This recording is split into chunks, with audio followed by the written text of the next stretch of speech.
반갑습니다. 요즘 거리를 다니거나 공원을 산책하다 보면 봄에만 볼 수 있는 초록빛깔 그리고 알록달록 피어있는 꽃을 볼 수 있습니다.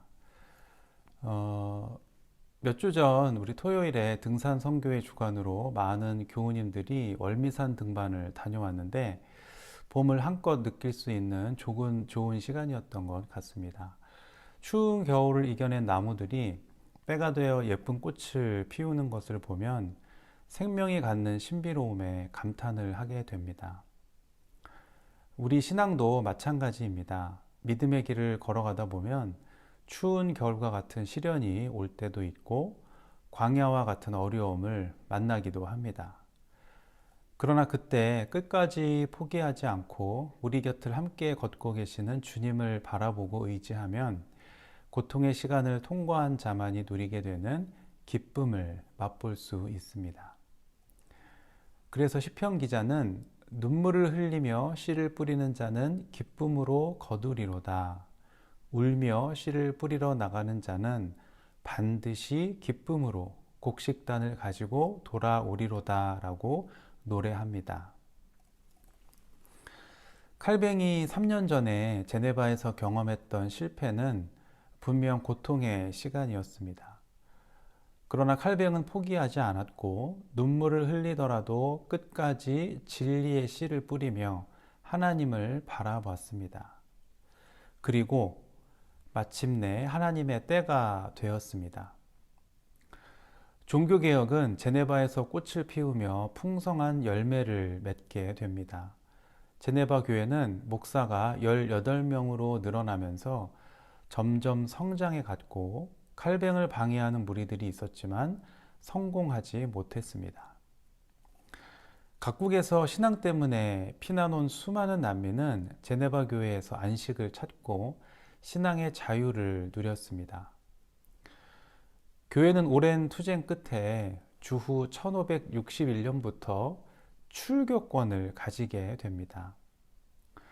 스코틀랜드의 종교개혁가 존 녹스는 제네바에서 3년 동안 머물며 칼뱅과 교류했는데 후에 그 시간을 돌아보며 이렇게 고백했다고 합니다.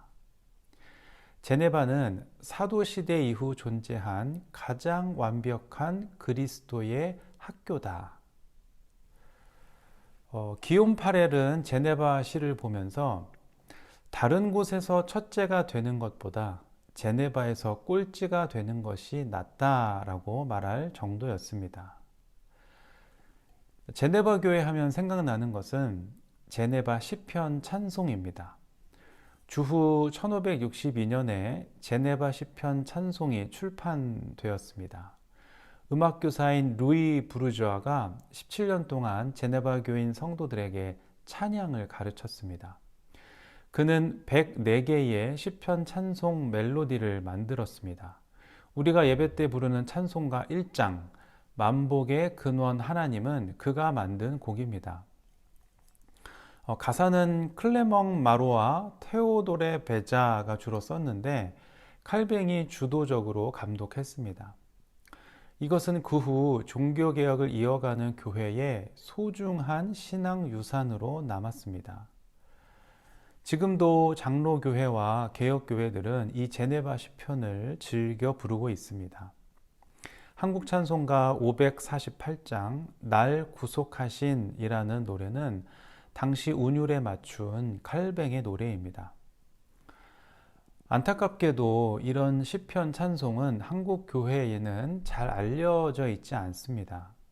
한국 교회가 시편 찬송을 즐겨 부르는 날이 꼭 오기를 기대해 봅니다. 또한 칼뱅은 제네바 아카데미를 세웠습니다. 일종의 고등교육기관입니다. 인구 2만여 명의 도시이며 시민 3분의 1이 난민으로 이루어진 제네바는 대학을 세우기 위해 온 시민이 나섰습니다. 학교 입구 현관에는 히브리어로 여호와를 경외하는 것이 지식의 근본이거늘, 헬라어로 예수는 하나님으로부터 나와서 우리에게 지혜와 의로움과 거룩함과 구원함이 되셨으니, 라틴어로 오직 위로부터 난 지혜는 첫째 성결하고 다음에 화평하고 관용하고 라는 성경 구절을 써 붙였습니다. 학장은 테오도로 베자가 맡았는데 그는 실력 있는 저명한 교수들을 불러 모았습니다. 학교는 처음부터 성공적이어서 900여 명의 학생이 등록을 했고 유럽 각 나라에서 제네바로 유학을 왔습니다. 프랑스에서 가장 많은 학생이 몰려왔습니다. 학부 과정을 마치면 신학, 의학, 법학을 계속 공부할 수 있었습니다. 제네바 아카데미를 졸업한 사람들 가운데 하이델베르크 요리문답의 공동 저자 카스파르 올레비아누스도 있습니다. 학교에서 배운 사람들은 자기 조국으로 돌아가서 교회를 세웠고 죽음을 무릅쓰고 복음을 전했습니다. 그렇게 개혁의 불꽃은 사그라들지 않고 계속 퍼져나갔습니다. 제네바 아카데미는 점차 번창해서 나중에는 3천여 명의 학생들이 등록할 정도가 되었습니다. 이 학교가 이렇게 융성할 수 있었던 것은 세계적으로 유명한 지도자 칼뱅의 덕도 있겠지만 훌륭한 질서를 갖춘 제네바 교회와 개혁신앙으로 다스리는 정부가 있었기 때문입니다. 사랑하는 성도 여러분, 이 땅에 하나님 나라를 세워가는 것은 결코 쉬운 일이 아닙니다. 그러나 종교개혁의 역사가 보여주듯이 진리는 십자가의 길을 통과하면서 꽃을 피우고 열매를 맺습니다. 오늘 우리 시대의 교회와 성도들이 이러한 정신을 품고 한마음이 되어 함께 나간다면 교회는 하나님이 원하시는 모습으로 반드시 개혁될 수 있습니다. 그리고 이 세상에도 주님의 나라를 세워갈 수 있습니다. 진리는 영원하기 때문입니다.